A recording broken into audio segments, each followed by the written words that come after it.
Isang gabi ng kasiyahan, tawanan, sayawan.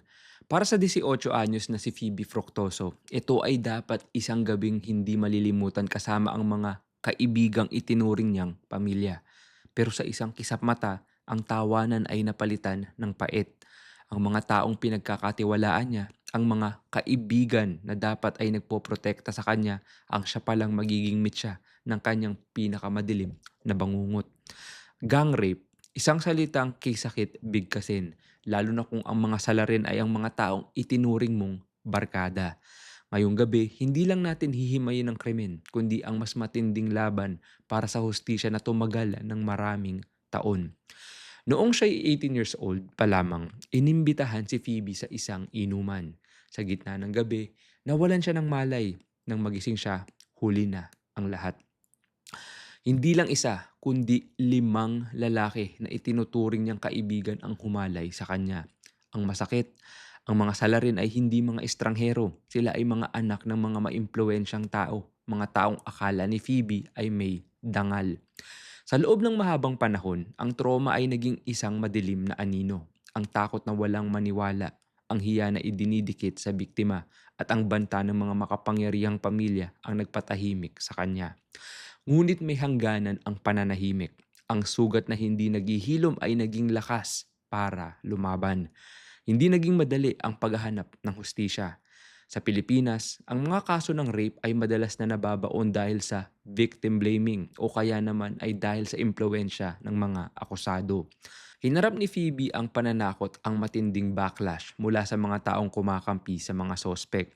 Sa kabila ng tagal ng panahon, ang kanyang matibay na testimonya at ang determinasyong itama ang mali ang nagsilbing bala ng prosecution. Ang kaso ay tumagal ng mahabang panahon sa korte, isang pagsubok sa pasensya at mental na kalusugan ni Phoebe. Ito ang realidad sa ating judicial system. Madalas ay kailangan maging perpektong biktima para pakinggan. Pero pinatunayan ni Phoebe na ang katotohanan ay may sariling boses.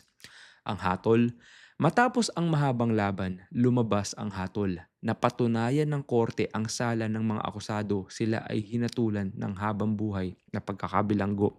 Bagamat ang hatol ay hindi maibabalik ang kanyang pagkabata o ang nawalang dignidad sa gabing iyon, ito ay nagsilbing validation na ang krimeng ginawa sa kanya ay hindi kailanman dapat palampasin. Ang hatol ay hindi lang para kay Phoebe, kundi para sa lahat ng mga biktima na sinasabihang tumahimik na lang. Ngayon, si Phoebe Fructoso ay hindi lang biktima, siya ay isang survivor advocate. Itinatag niya ang PAVE Philippines o Promoting Awareness and Victors Empowerment, isang non-profit organization na nagbibigay ng boses at tulong sa mga biktima ng rape. Ang kanyang kwento ay isang paalala. Ang rape ay hindi kasalanan ng biktima.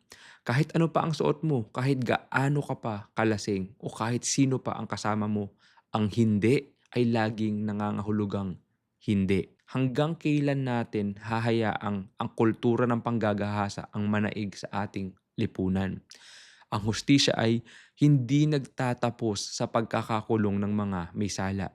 Nagtatapos ito kapag wala ng babaeng kailangang matakot sa pagsiwalat ng kanyang pagkababae sa kahit anumang paraan.